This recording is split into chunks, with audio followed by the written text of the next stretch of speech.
Welcome. My name is Griffin Smith. I'm honored to speak to everyone today. There are a lot of things you can say in a graduation speech. Some common themes are the future, memories, success and failure, etc.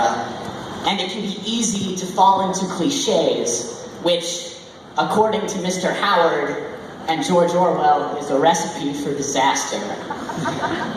So I wasn't sure how I was supposed to start this speech, so I decided to talk a little on luck. Now, some of you may know, I don't believe in luck. When I was a freshman, backstage in the theater department, I was always told saying, "Good luck," was bad luck. Those thespians, they're a superstitious bunch.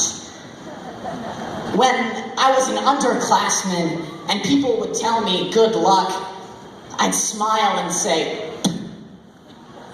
"Luck? Luck is for chumps." Thought I was being dead witty. When I was a junior, I was introduced to some more eloquent phrasing. I was on my way out of the classroom, probably to a speech and debate tournament. A teacher said to me, "Good luck," and I said, "Luck? Luck is for chumps." And he said, "You know, Mr. Smith, they say fortune favors the well-prepared." And I go, So I boot-ganged that expression, and I've used it ever since. It became my mission to make sure everybody knew that I didn't believe in luck, that I placed value on preparation. And in my quest, I came across a linguistic phenomenon. In the French language, there are two expressions you could translate as good luck: bon courage and bonne chance. Bon courage is good luck, as in, you've got this, you know what you're doing, you've prepared. Bonne chance is, well, good luck. You're gonna need it. Some people like bon courage, others prefer bonne chance.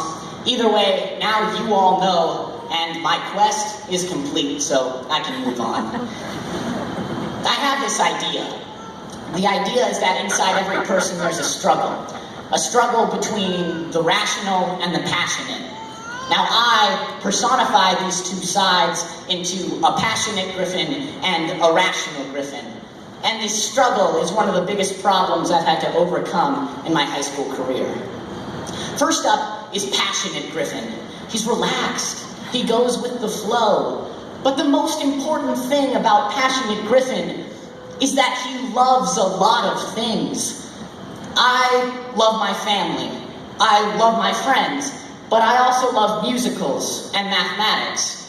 Speaking of math, well, I could probably go off on some mathematical tangent, but I'm sure my classmates have already heard my arguments. So instead I'll pose the question, why do we do what we love? Because a life with it is better than a life without it. Why do I do math? Because I believe a life with mathematics is better than a life without it. Which I think leads us to the fact that a life sans passion is not one worth living. But passion, it sometimes leads us down dangerous roads. I would love to not go to school and spend all my time going to musicals and studying math, hanging out with my friends. I love to do all of those things, so why shouldn't I do them 100% of the time? Common sense tells me that I can't hitchhike around the country on a $0 a year salary, finding new musicals to see and new math to study. So where do we go when our passion fails? We turn to the rational.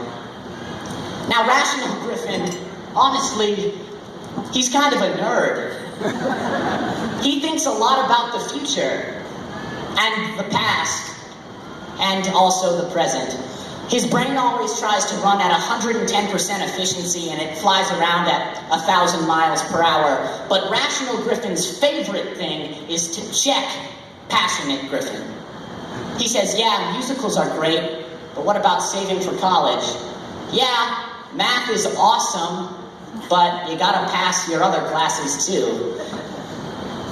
He reminds me that I can't just blindly stumble around wherever my heart leads me. So throughout high school, there's been this struggle, and fortunately, I can tell you there has been very few casualties, meaning it's gone pretty well, meaning I don't have many regrets, mainly just one. I wish I had taken more pictures. I keep any awards I won on this shelf. There's some speech and debate trophies, a drama one, some math stuff, and one 10th place golf medal. Now I love that medal. It was the only time I placed in 4 years of playing high school golf. It was fall 2016 and we were playing 18 holes at Hot Springs. My split was terrible, but a miraculous back nine allowed me to walk away with that little medal. However, I'd give it up in a heartbeat for just one picture of me and my teammates that day, sitting around sharing stories, on the ride home, eating dinner. I have qualifying plaques and state trophies, but I wish I had more pictures. I wish I could print out my memories and plaster them on my wall. Maybe I want more pictures because I know my memory, it isn't too great. And so to any future graduates in here, I say to you this: make the memories, take the pictures. So passion, ration, and one regret, where do we go from here? One of my favorite philosophers, Bertrand Russell, has a great quote. He said, "A good life is one inspired by love and guided by knowledge." Now, philosophers give their own interpretation on what a good life is, and this is Bertrand Russell's. We don't have to agree with it, just like we don't have to agree with any philosopher. But I believe in the continual search for the truth, and we can get closer to the truth by mulling over different ideas and beliefs. So let's give it a shot. This quote, inspired by love and guided by knowledge. The first part is love. Ah, yes, love. I love love. Or I guess I just love loving things. You see, love is passionate Griffin. Knowledge is rational Griffin. I allow passionate Griffin to inspire. I love math, and I never want to stop learning mathematics. I love good food, my duo partner, and my friends, and I let these things inspire me. I let them drive me because that drive is important. However, if we let passionate Griffin control us absolutely, if we let love take full control, then according to Russell, we're not really living a good life. So the other part is guided by knowledge, and this is just as important. We can guide our lives with knowledge. Love can be messy, and rational Griffin helps us navigate the minefield, which is why we were here for 4 years, right? We were here to learn something. We were here to accrue knowledge.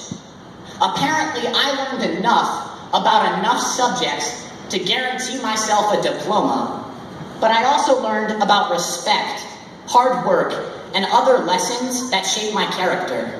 I learned how to communicate not just with my teachers, but with my peers. And this is important because my teachers weren't my only teachers. I learned a lot from everyone in the class of 2018.